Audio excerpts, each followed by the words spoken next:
telling them that we will be vulnerable and honest because this is only our platform. But you're not telling them the truth yet. And you always tell me to hide it as long as I can. And I don't know if I can still hide it. Parang feeling ko, yung mga tao, hindi sila makarelate kasi nakikita nila nasa US tayo, ganyan, may mga shows tayo, pero hindi nila alam yung nangyayari talaga na sobrang sirang-sira na yung pangalan namin, guys, kasi sa industriya. Ayoko magsalita kasi 40th anniversary nila mama, pero uuwi na naman kami sa Pilipinas na parang, alam mo yun, yung parang alam mo yun, yung parang akala mo okay yung lahat, pero sa totoo lang po guys, lahat tinry namin talaga sa Pilipinas pero naka-block kami. Sobrang, kahit dito sa US nakarating na never touch these girls. At alam to ni Father Bob, I confessed it already to him. I've been keeping this my whole life. Kasi guys, siguro ngayon na rin yung perfect time kasi nga bago kami umuwi ng Pilipinas. Kasi nga naano kasi mga tao hindi makarelate sa amin eh. Bakit kami sumasali sa ibang bansa? Dahil guys, naka-block kami.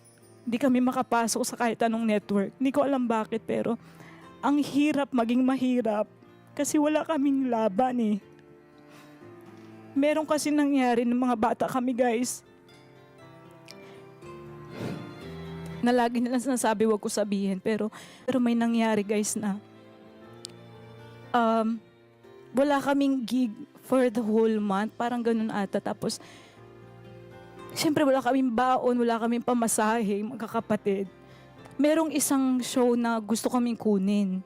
So, ang ginawa namin, kumanta kami doon. And itong manager namin, nalaman niya na parang, bakit daw kami kumakanta, nakukuha kami ng ibang shows, ganyan, na hindi nila alam. Pero sa totoo lang mga wala na kaming pangkain, walang nagre-reach out sa amin kung kamusta na ba kami. Tapos pinatawag kami sa long table.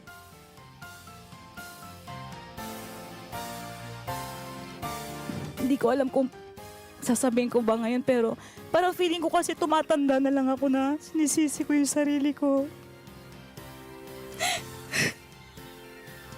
First time ko to sasabihin guys, pero my whole life, I've been blaming myself for what happened to us. I think because of me, we were blocked. Kasi during that time guys, ako lang yung nagsalita. Kasi sabi nung manager namin, lahat sila nagsisigawan na sa long table, sabi nila, bakit kayo kumukuha ng mga shows? Ang dami yung mga shows, may mga allowance kayo, ganyan-ganyan. Tapos naitanong ko lang guys sa manager namin, sabi ko, natanong nyo na po ba kung may nakakain pa kami, mag-iina, kaming pamilya. Hindi ko makakalimutan, binasagan kami sa harap ng baso. Tapos pinagbumura kami guys. Hindi ko makakalimutan yun. Na naisip ko na mahirap pala maging mahirap talaga.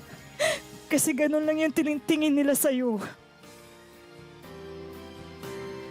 Sino yung nagsabi sa inyo na masilayas na kayo mga basura, bumalik kayo sa probinsya Tapos na yun guys, pinanggalingan nyo? pinalayas kami enough na lahat ng ilaw, lahat ng masasakit na salita, sinabi sa amin, magsilayas na kayo mga basura, bumalik na kayo sa mga basurang pinanggalingan nyo, ganun guys. Kaya hanggang ngayon, kahit na nahirapan kami, hindi kami nag-give up, magkakapatid. Kaya rin hindi ka Hindi, pero gusto ko lang linawin na itong first manager namin, sobrang buti nila guys. Hindi namin makakalimutan.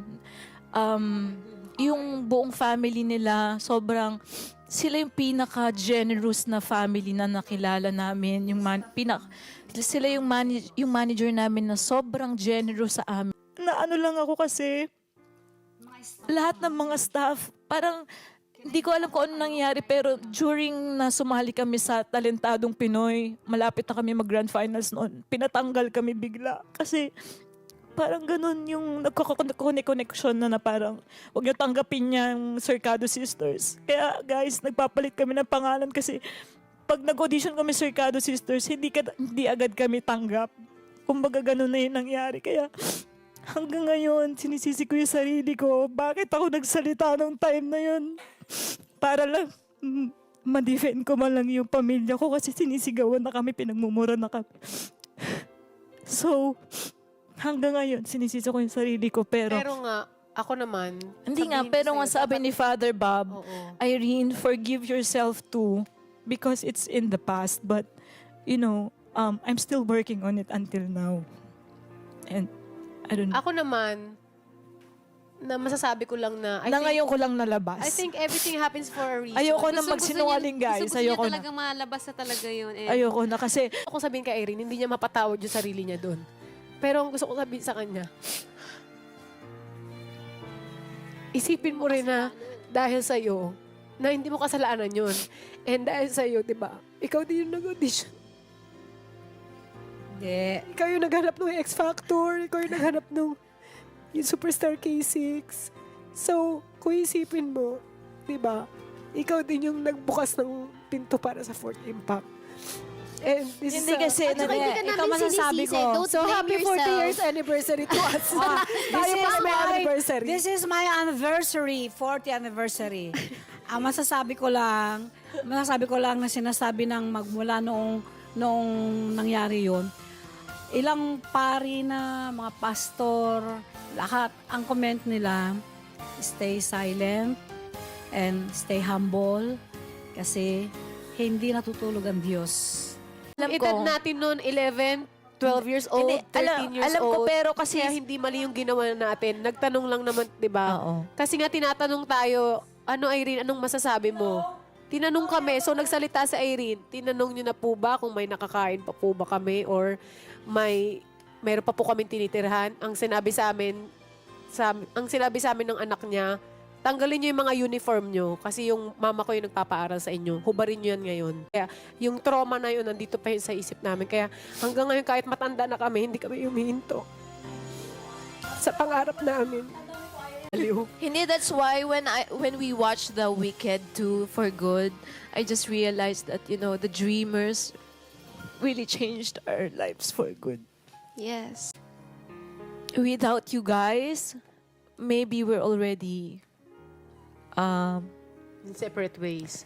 we already separated as a group or we don't sing anymore. But because of your support, even though you're only few, I'm so grateful For believing in us.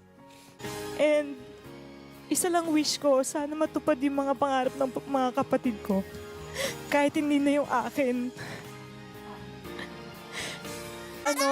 Pag nakikita namin yung mga ibang girl groups, ganyan, mga groups na nagiging successful, malungkot ako. Kasi deserve naman din ng mga kapatid ko, kaso hindi talaga namin Sabi nga ni Nico, di ba? in God's time. In God's laging may perfect nakaharang, parang ganun. Kaya, Lord, kung bibigyan mo ko ng isang wish, sana tanggalin mo na yung harang na yun. Pinapatawad ko naman na po sila, pero sana mapatawad na nila ako sa nagawa ko. Wala akong nagawang mali. Lord, Okay. sana payamanin mo na kami.